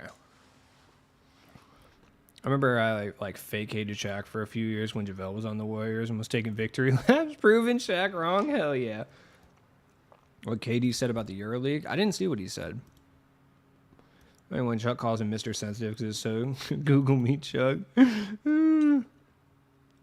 I do remember the Dwight Howard is homosexual allegations. That was fucked up too. Like, damn. That was messed up too. Dwight's just goofy, dude. I think it was kind of like, was Dwight Howard a little bit annoying with the Superman shit when he first came in the league? Yeah, for sure. But he was also, what, 19 years old? Literally. 20, maybe. Like, at the absolute most. I mean, he came straight out of high school. So, like, yeah, he's probably a little immature, but, like, Shaq. Dwight Howard was, like, 18, 19 years old. And you were, like, literally trying to fight this man when you were, like, 36. Like, come on, dude. That's what I'm saying. He was born in 1972. So, in, like, 2005, 2006, when Shaq was just trying to fight this man all the time, he was like 35 years old, dude. Like, come on, man. Imagine if I just pulled up to like a high school and just started beefing with random high school kids. Like, that's what Shaq was doing. Like, you know, just think about that. I don't really think Dwight Howard is LGBTQ. I feel like at this point, Dwight Howard's like 35, 40. Like, he would have came out of the closet. He's well past playing in the NBA. I mean, we'll know in the next few years because maybe he's kept it under wraps so he can get a roster spot. Now that he knows like he's not going to get a roster spot, maybe he'll come out and be like, I am. But I really don't think so. I feel like he would have came out and done it. He's loving China, by the way. Shout out to him, dude. I like Dwight Howard quite a bit. Like, Dwight Howard I thought was cool. I fucked with those Magic teams. Oh, shit. We got 3 straight amethysts dropping tomorrow. Wow. Dude, holy shit. We were right. Not about Drazen Petrovic, but Zion and Hakeem. Yeah. Wow. Yeah, this just dropped 9 seconds ago. So we got 3 amethysts dropping tomorrow. God damn, dude. Right there, that is 320,000 MT for just the 3 amethysts. So yeah, about 600K. I'm gonna total it up and do the math in a bit. But damn, 3 amethysts for Curry is crazy. All right, let's get the calculator out for a second here. Hold the phone. Big Zion, yep. I've seen too many leaks. I haven't seen any leaks, so I guess, you know. There's that. Let's get the calculator out here. Hold on 1 second. Because we're going to calculate exactly how much MT he's going to cost. Okay. So, 140K. So, right off the bat, oh my God. No, that's 420. I can't math at all. So, 420,000 for just the 3 cards dropping tomorrow, right? Plus 70. Plus 70. Plus 70. So for the 3 rubies and the 3 amethysts alone, it's 630,000 MT. That not even counting sapphires or emeralds. No, the fast break, we're not gonna know who that is until tomorrow.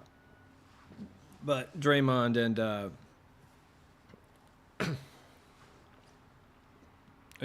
Drexler should be available tomorrow, I believe. So.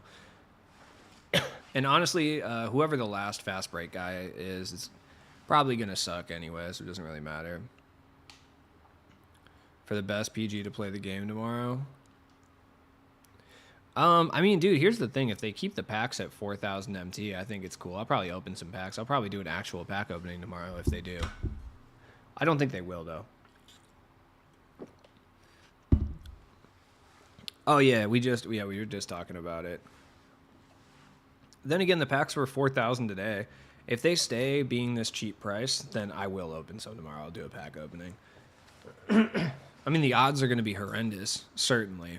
But I will open some packs tomorrow if they stay at this price point. Yeah, it's worth it. It's worth it at this point. I love Zion, but at power forward center, he's already... No, I wouldn't say that. The reason I say that is because, do you remember Pink Diamond Zion? He was power forward center last year, and he was literally a bowling ball that could not be stopped, like, for the entirety of Season 1. It was ridiculous. Like, and if his speed is high enough, it's his player build, dude, is like, he's girthy. Yeah, he can play the power forward. I promise he can. Like, height doesn't mean quite as much as it has in previous years, this year thus far. I'm sure it will. Like, I'm saying that now, before, like, real big men come out. You would be surprised, yeah, with that player build. Like, I mean, last year, height was the complete meta, right? But that Pink Diamond Zion used to get animations that were insane due to his, like, wide-ass player build. Because you have to assume, right? So look at Bobby Jackson on the screen right now. So how it works is 2K is an animation-based game. So there's going to be like a little box around the player where certain animations will trigger, right? So that's what makes Shaq so fucking annoying this year is he's got a bigger box. Think about 2K16 Simbular. He had this big-ass box around him due to his big player build, so you couldn't contest him. So I think Zion will be a lot better. Is he going to be the most meta power forward? No. Like, I don't think he'll be the best power forward in the game by any means. But what I'm trying to prove is that he will still be usable, and you can get away with using him if you're a Zion fan. Yeah, he can get busy if he's got the speed, like, which he usually does when they release him. So he'll have speed and strength. So I think he'll be good, dude.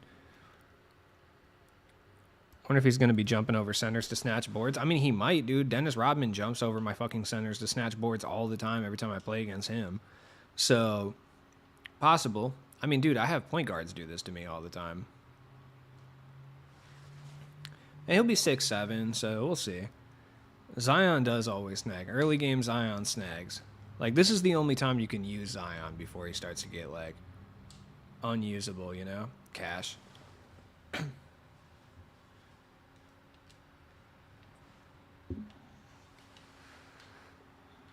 There we go.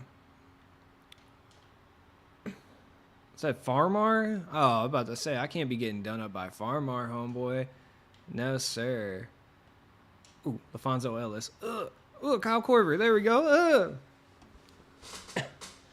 You call him Xanos? Hell yeah. Isn't it Drazen?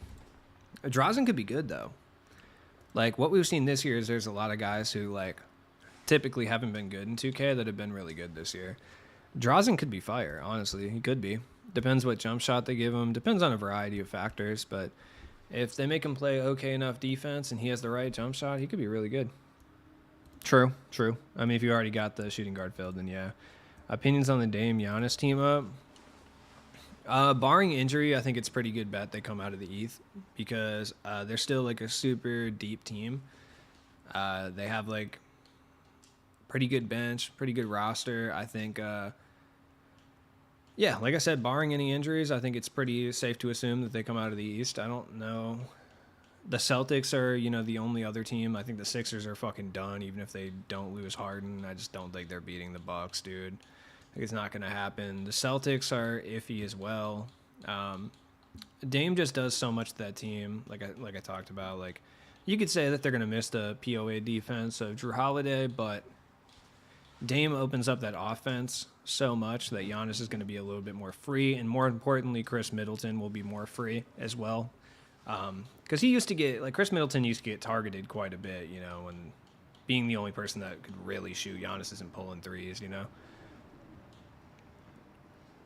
Yeah, I wish we could do that too. That was supposed to be the case this year. Like, we were supposed to get a game that allowed for smaller players to be faster. And then the first day, like, Victor Wembanyama and Kristaps were the fastest players in the game. Yeah, Giannis can play more off-ball for sure. More importantly, Chris Middleton can play more off-ball. Like, so it does a lot for them.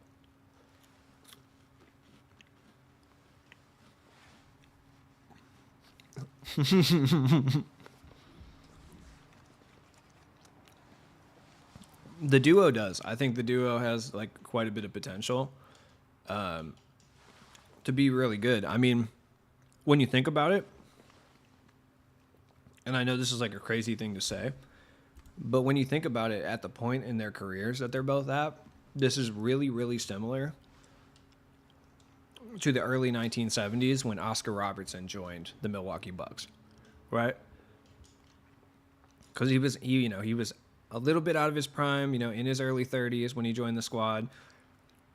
Still good, not a good defender, and then they had a monster big man in Kareem Abdul-Jabbar in the middle of their prime. So it's not really that different than those early 70s Bucks teams. Like, it's not. Like, Oscar Robertson was at the very end of his prime, like, because I think Dame's 32, 33, like, he's at the end of his prime. He's still in his prime, but he's at the end of it, right? So I think... Oh, my God. Dude, what the fuck is wrong with you? Like, what... No, I'm not. Jesus fucking Christ, dude. Shut up. Jesus. Sorry. Excuse me.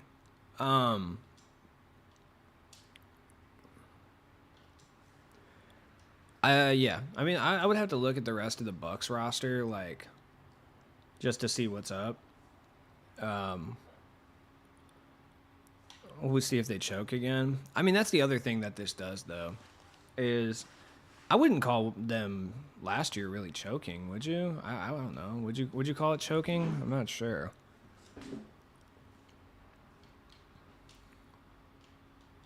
Oh, Terry Rozier with the 71% contest. Yeah, I'm just like, dude, why are you blowing me up? Like, it's the fucking hello text for me. I'm like, yo, shut the fuck up, dude. No, man. I just get irritated, dude. Like, all right. Most people that would be texting me know, like, that I stream and do content stuff pretty often, right? So, like, if I'm not fucking responding to you, I think it's a pretty safe assumption I'm either at work or I'm doing content stuff. 58% contest, right? So it's annoying because I'm like, you probably know what I'm doing. Like, just chill, you know? Shit drives me nuts, dude. Like, just fucking leave me alone, dude. Life has not been sick for the last, like, 6 months, so I've, like, basically have lost all patience with human beings at this point.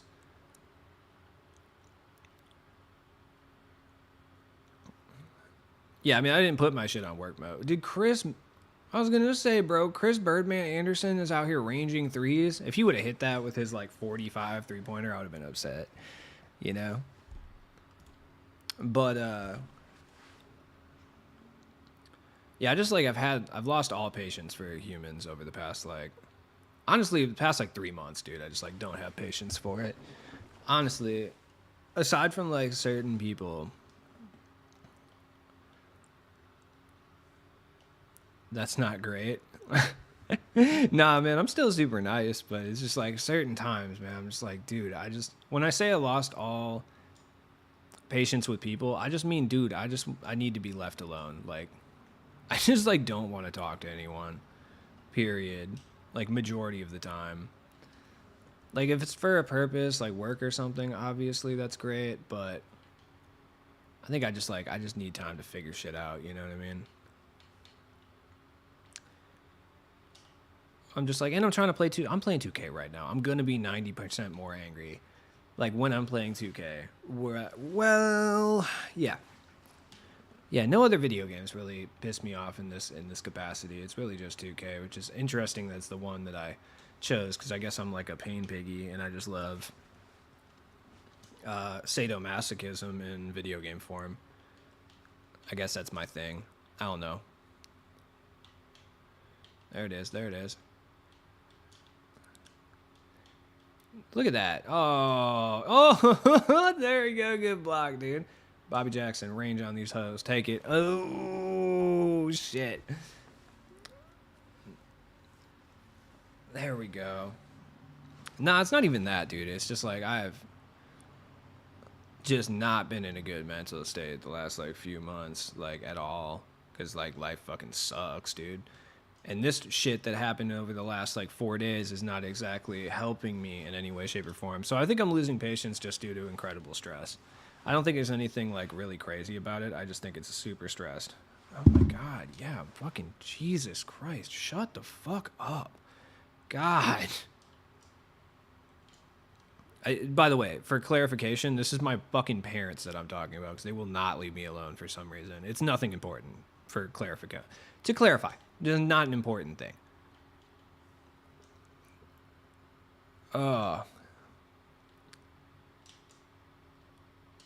There we go. Their concern of me, I know it's just them being like, you know, concerned parents and being, you know, supportive or whatever, but it's fucking annoying. So, you know, that's just the reality of it. They lost this shipment. Yeah. This is all code that I'm talking. I'm actually talking about a shipment of pure cocaine from Bogota.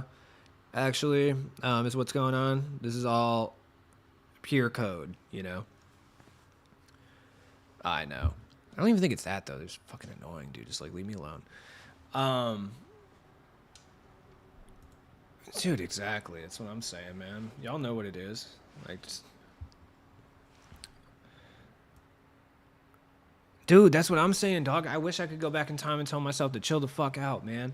I wish I could go back in time to me when I was like 18 and be like, hey, dog, maybe don't be so stoked to get out of high school. Because the minute you get out of high school, life's going to suck. You know? High school fucking rules, dude.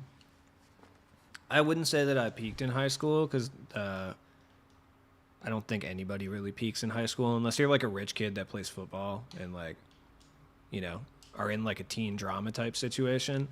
Then I think yeah, you probably peaked in high school at that point, right? Like certain people. Yeah. But I definitely think high school was the last time of personal and utter freedom where the stresses of the world were not on my shoulders every 5 seconds. And that's how it is for like every adult as well.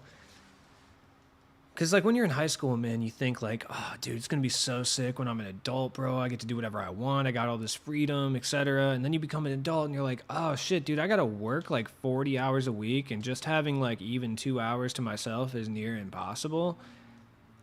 Oh, shit. That sucks. You basically either have to work 40, 50 hours a week, like right after high school, or you got to live with like 3 of your boys, and then inevitably you're going to find out that at least one of your boys kind of sucks and you fucked up real bad by living with them. You know, these are the inevitabilities of young adulthood. What up, man? How you doing? Talking real life advice, dog. So, yeah, anybody in high school, like I wouldn't advise rushing it. I mean, then again, most of the people who watch me are like my age too, so no, yeah. I mean, that is something that I would.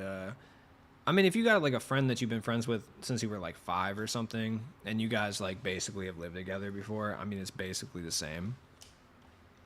Like, that's usually fun, but like one of your like associate homies that you hang out with pretty frequently, but you really never been to their crib or anything like that, like that's who I would avoid moving in with, because you really have no idea, and it's probably going to suck, dude.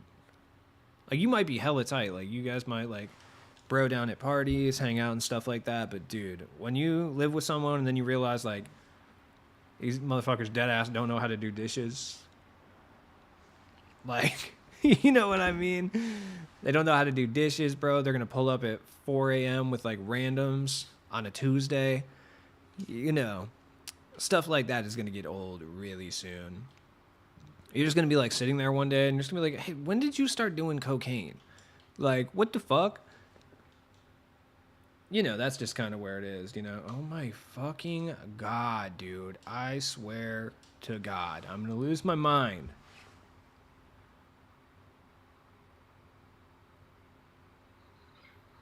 Yes, I am home. Jesus fucking Christ.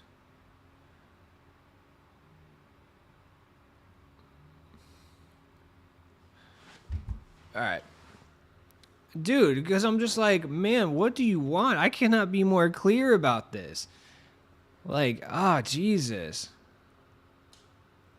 It's like, dude, you got to stop being overbearing, mom. You got to do it. You just got to stop. Just fuck off, dude. For real. I mean, you know, whatever. That's what I'm saying. That's what I'm saying. That's my point exactly. I'm like, bruh, you know where I'm at. Like, I don't leave my house. Like, you know where I'm either at work or I'm at home. Clearly, I'm not at work. I'm at home. You know what I mean? Yeah, dudes, I know, that's what I'm saying. Just fuck, dude. God damn. There it is. Oh, okay, or not.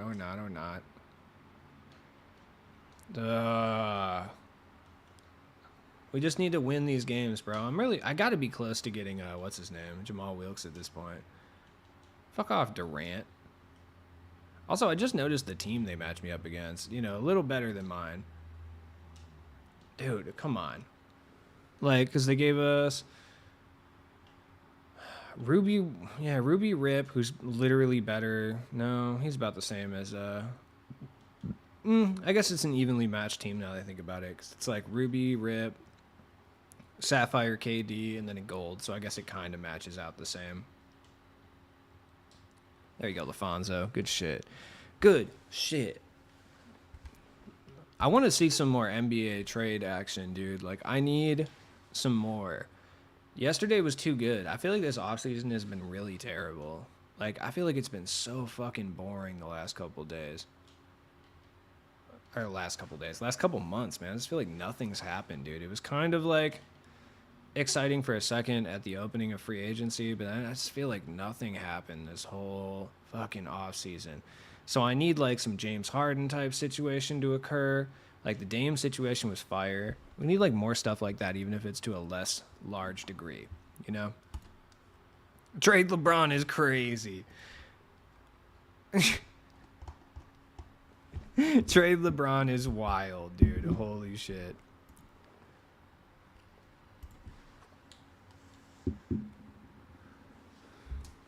All right.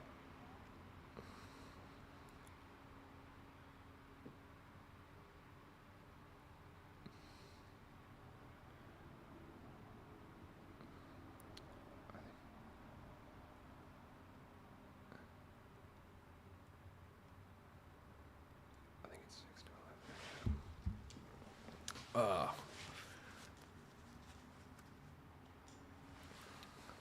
There we go. Kristaps to the Celtics could be fire. It could be. I mean, he played pretty good for Washington last year. So, I mean, it could be pretty fire. Honestly, it could be decent.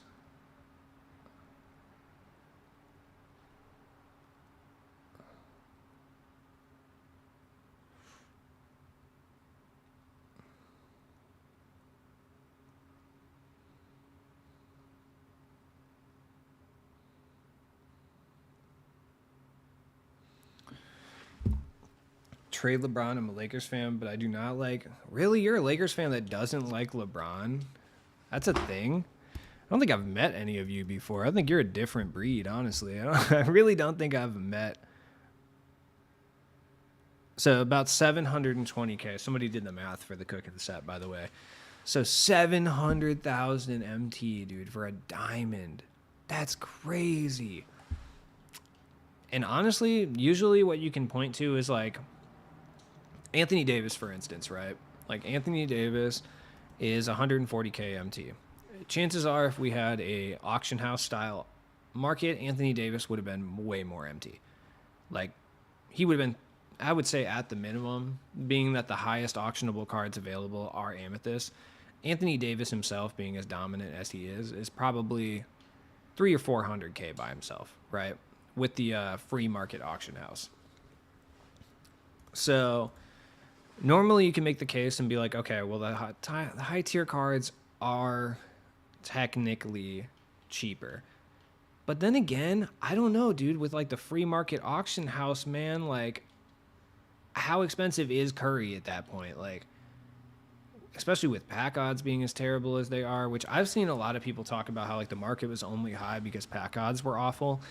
Wrong, dude. So fucking wrong. That's so incredibly wrong. It could not be more wrong. A basic understanding of economics is needed to make those comments, right?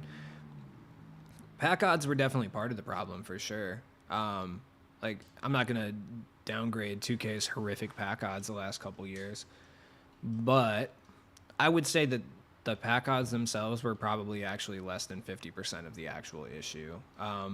The other parts of the issue really were that there was no way to legitimately get that much MT to afford those cards. So the only people ever buying and bidding on those cards were people who either bought MT or sold, got lucky and sold the card and had stacked that much MT from people who bought MT, realistically. You know, the MT sites were controlling cards as well. Anybody who says they weren't, that's, come on, man. They were definitely doing it. Exactly. So they got price fixed anyway, so it doesn't matter. Like, come on. Anybody who says the MT sites didn't price fix cards, like, dude, the MT sites price fix cards. Like your average dude on Twitter who sold MT, yeah, I mean, they didn't price fix cards. They don't have the means to do so. But like those large scale MT sites, yeah, they most certainly priced fix cards for sure. Like that was definitely happening. Ooh, cash. People do not think about how much they'd be in the auction house. True. Even they told us in videos how to price fix cards. Yeah, dude. Like, come on. It was really easy to price fix. It's really easy to price fix cards on that free market auction house that we had the last couple of years. It's all about if you have it. I mean, it's kind of like real life, dude. You can price fix anything if you have enough money to control enough of it to price fix it, which, like, the MT sites controlled a vast majority of the MT that was out there in the wilderness. Like, if this was a stock market, they would have had a controlling interest in the MT supply. There's no way around it. That's just how it is. So you can easily control that when you have access to, like, all that MT. You have all these accounts with all this MT. You can constantly just bid up on these cards and keep the price exactly where you want it to be. Like, there's no way around it. The pack odds definitely helped with that, for sure, but they were not the majority driving force. Like, and if you think that, I mean, I'm not going to be mean to you, but you're incorrect, unfortunately. Yeah, it was $1 million for like 6 months. Yeah. I mean, yeah, it was $1 million through how many pack drops? Like, how many times was he technically available in packs? Granted, the pack odds for him were incredibly low, but still he was available technically, you know? Yeah, hunting down snipes. I've always kind of wondered where snipes came from. Like, it's always like a chicken and the egg situation. I just never really understood it. Because there's a lot of people sniping. There's a lot more people than I think people realize who were snipers on the auction house. And granted, you got to spend, 10 hours or so on filters to just get like a couple snipes. But like, where did all these high tier snipes come from? Like, 2K wasn't putting them on the market. I've heard that floated around before. I don't think that's accurate at all. Like, where were these things coming from? Were there that many people who, like, accidentally...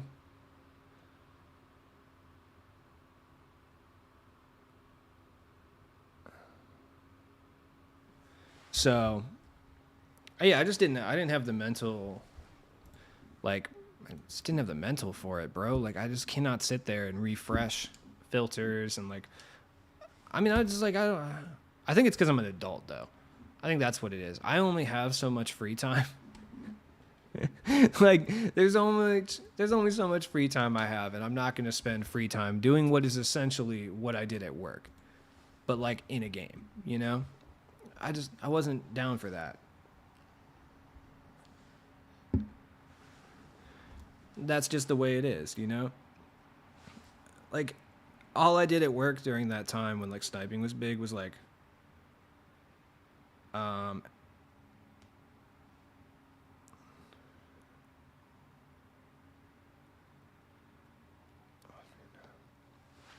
right.